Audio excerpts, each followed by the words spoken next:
Welcome to the Life Coach School Podcast, where it's all about real clients, real problems, and real coaching. And now, your host, Master Coach Instructor, Brooke Castillo. Well, hello, my friends, and welcome to the next installment of Handling Chaos. I'm so happy to be here with you. I'm so humbled and honored by all of the feedback about these ongoing podcasts and how they're helping you. So, of course, I'm going to continue to do them.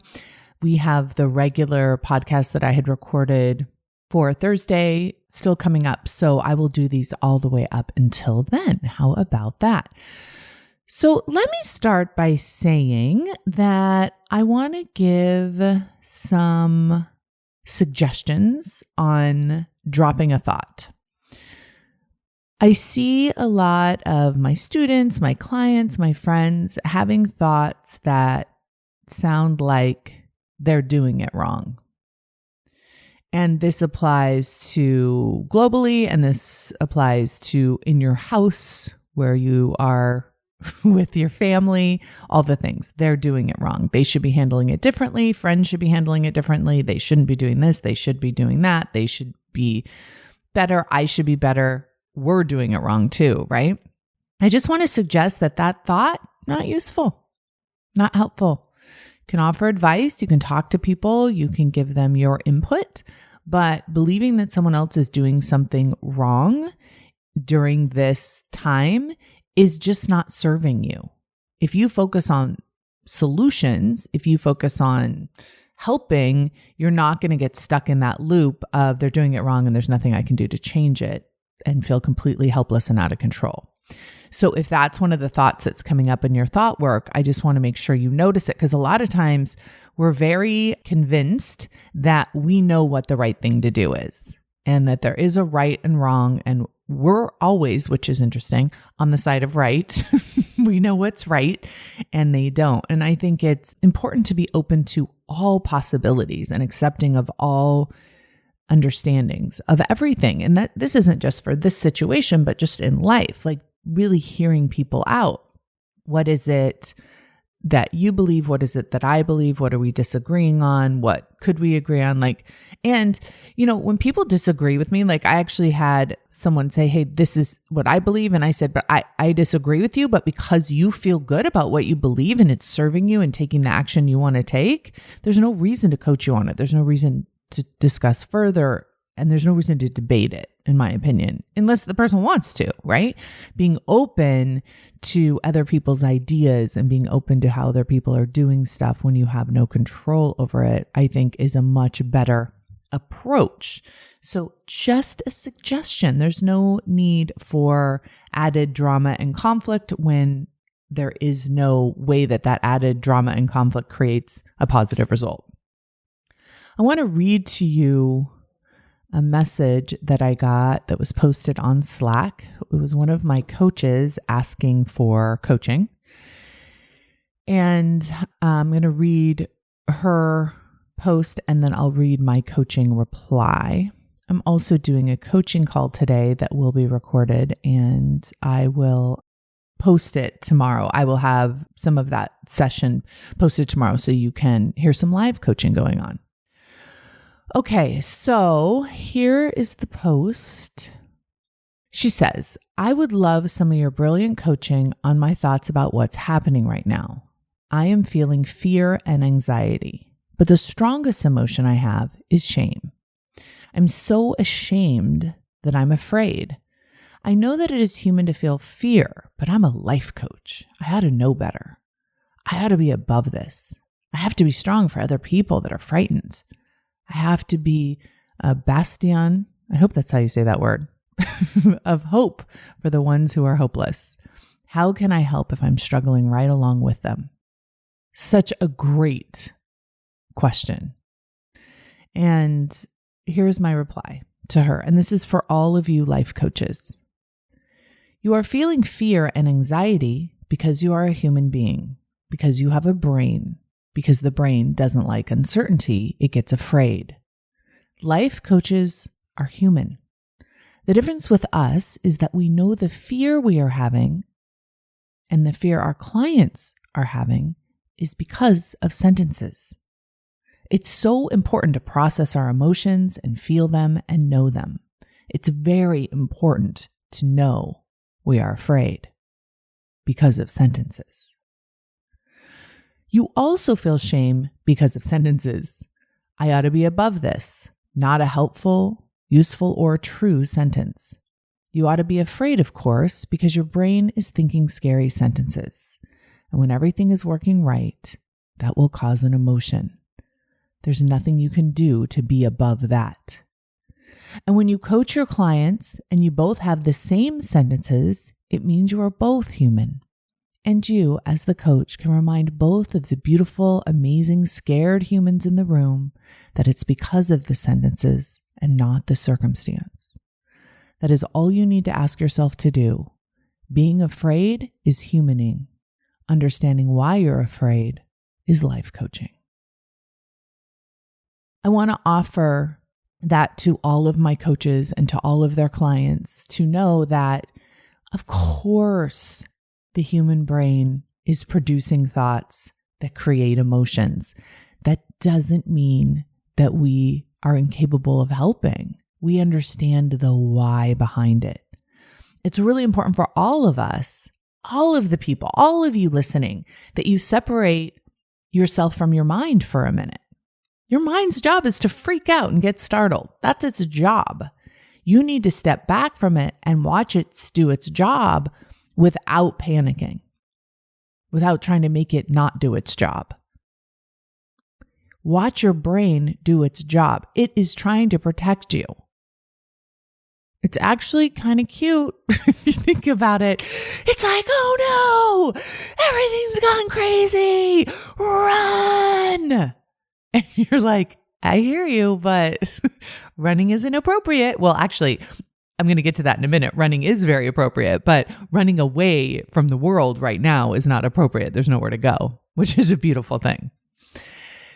So actually, in this podcast, what I wanted to do is offer some ideas on how you can focus your brain during this time of being at home.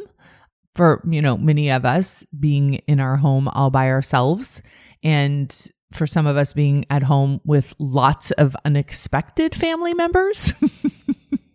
And, for some of you, you aren't working. For some of you, you are working from home and you need to have your kids and everything organized, and you need to have a plan.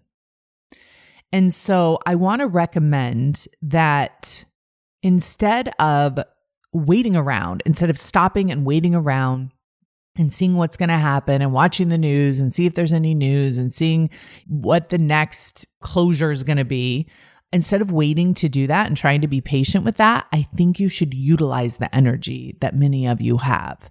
I think you should take that energy and put it into a focus. So at the end of this, you're stronger in as many ways as you can possibly be. Shara Gill had made a post on my page, and she had said on our Slack page, and she had said that one of the things that she's an organizer, she was helping people do is focus on making sure that they had a plan. So many kids are being brought home from school. And it was interesting. I was looking on Amazon what the best-selling books were right now, and they're all homeschooling books. And I was like cheering and so happy for all of the authors of those homeschooling workbooks that are now absolute bestsellers. It's fun to see that silver lining in the cloud for those people that have worked so hard on educating the children.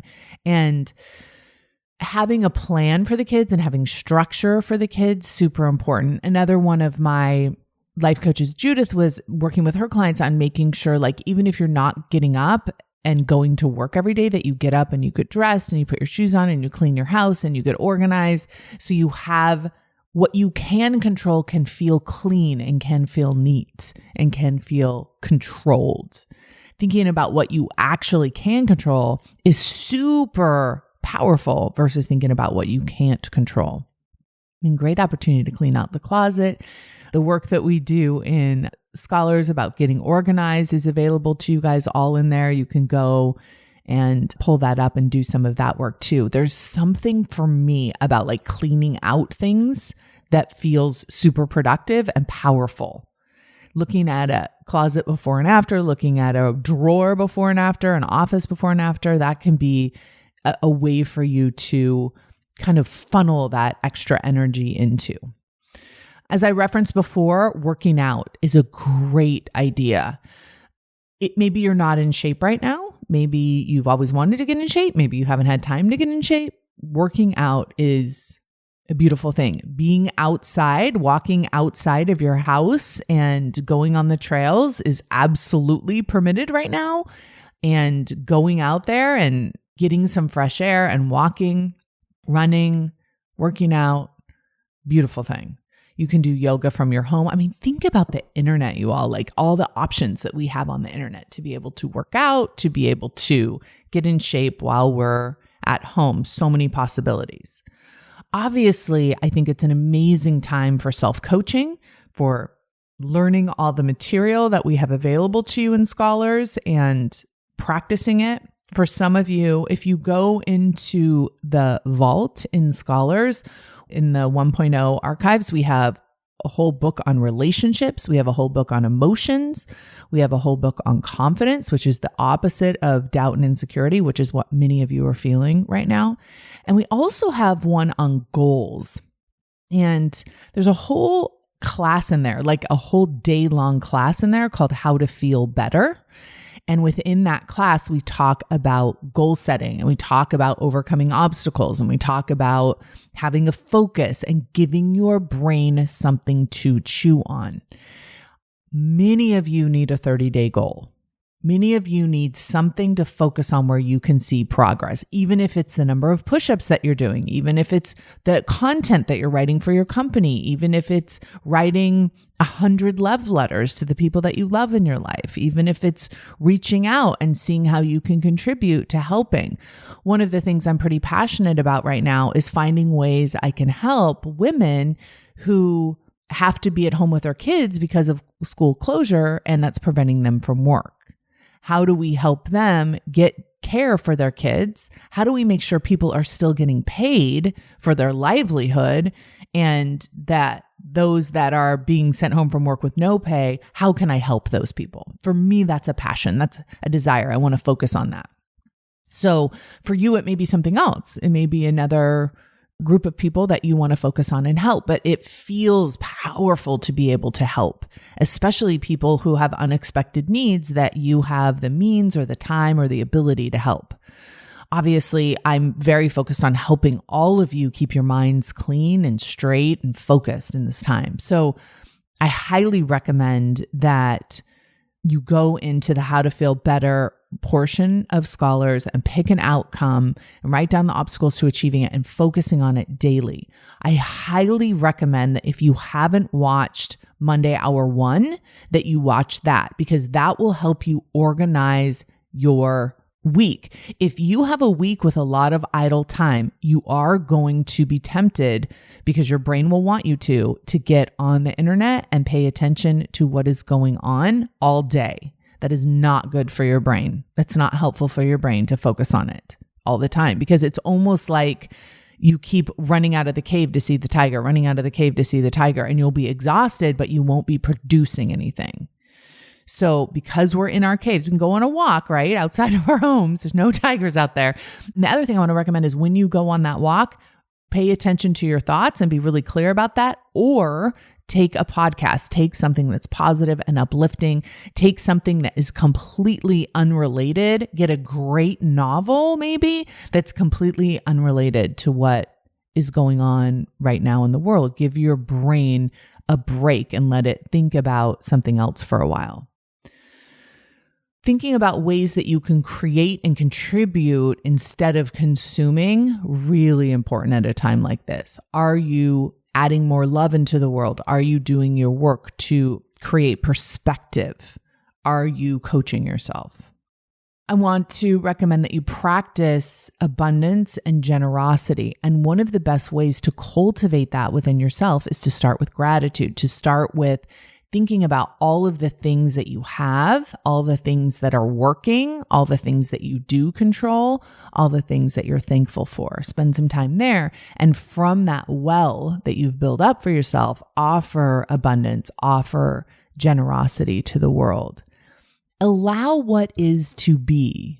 Allow the possibilities of what could happen in your life. Be positive. If you're going to imagine a future, you might as well imagine one that is in your best interest. Imagine one that serves you. I like to ask myself the question, what would love do right now? What would love do? For me, that's a super powerful question, and I like to brainstorm ideas. What's really fun about that question, you write it at the top of a piece of paper, and when you write it on a piece of paper, then you brainstorm the answers from it. Like the first 5 will be pretty obvious. Like you'll know that that's what you would have said. But when you continue to keep writing, more and more and more ideas come up. I've had people tell me that they hadn't had as much time before to do their self-coaching workbooks. And now they're kind of going back and funneling this energy into that and writing and learning so much about themselves. This is a great opportunity for that. If you haven't had a journal before, this is a great time to write a journal. It's a great time to write about what's going on in the world and how that is different than what's going on in your brain. And being able to understand that difference, especially in a heightened time like this, it's a wonderful opportunity for you to do that. I want to recommend that you look at your emotional life right now in a way that is compassionate and a way that is understanding. So just like that post that I read from one of my clients that needed coaching or wanted coaching, I want to offer to you that if you are afraid or scared or anxious, or if you're freaking out, that you are a human. And if people are judging you for freaking out, it's because they are human. Okay. There are so many different ways of looking at and interpreting what is going on in the world. And how you interpret what's going on in the world is based on your past. It's based on your mind and what you are associating to. Some people are terrified. Some people are not scared at all. Exact same circumstance in the world. How do we explain that when we're both human? Right? It's because of what we're making things mean based on our past experiences. And so I want to offer that writing down every emotion that you're having and seeing it for what it is without judgment is a beautiful, compassionate step that you can make for yourself. And it's not only for yourself, because when you understand I'm afraid or I'm ashamed or I'm anxious or I'm mad, or maybe you're not afraid, maybe you're ashamed that you're not afraid. You know, there's so many different things going on out there. And I think like based on what one of my coaches had said there was like, well, if I'm afraid, it means I'm less than. Or if I'm not afraid, it means that I have more control over my life and I'm a better coach. Neither one of those things are even remotely true. Coaching isn't about, oh, I have the best and most positive and great emotions. I'm better than everybody else. That is not what coaching is. Coaching is, I have emotions and I understand why I have them. I understand how the human brain works. I understand that emotions are not right or wrong. Emotions just are. And that applies to me, but also all of the other humans in the world. Whatever anyone is feeling right now is right. Everything's right. It's not wrong. It just is. So people freaking out is okay that people are freaking out. People are afraid. It's okay because their brains are telling them to do that. And the people that aren't freaking out, that's okay too. This isn't a time to be divisive. I think that sometimes we're, well, if you're not freaking out, you're not responsible. Well, you're freaking out. You're crazy. Like that is not useful at all. Ask yourself, why am I freaking out? Why am I afraid? Why am I not afraid? And notice the sentences in your mind. And be at peace with what is. Don't use it as a way to feel superior to someone else because you will always end up feeling out of control. Use it as a way to feel and know yourself. Be who you are, what the truth is of who you are. Let other people be who they are. One of the things that I see a lot is everyone wanting to look to everyone else to decide how to feel, to decide who they are, to decide what should we be doing right now. And I want to recommend to each and every one of you that you don't look out there. Get the facts out there, but then go in here, into you, into the deepest part of you, and find out what is true and why. And honor yourself and respect yourself. People will disagree with you. Don't I know it? People will disagree with the choices that you make, the decisions that you make, the way you handle things. It's okay. There's no way that all people can agree. There's no way that everyone will agree with what you're doing. You just have to agree with who you are and what you do. Get a plan, get a focus, put some energy in. I want you to imagine 2 months from now saying, we went through this crisis and I utilized it and now I'm better because of it. I lost weight. I quit drinking. I got in shape. I wrote my book. I created content. I coached thousands of people. I am better and the world is better because I focused my brain on what I could do and how I could help and being part of the solution. That is my recommendation to all of you. And you can't start doing any of that until you find out what you're feeling and why. Be present with yourself, my friends. Allow for what is. Allow for your brain to do what brains do. And then go out there and create something amazing. I absolutely have 100% faith in each and every one of you to do that. I'll talk to you tomorrow. Bye.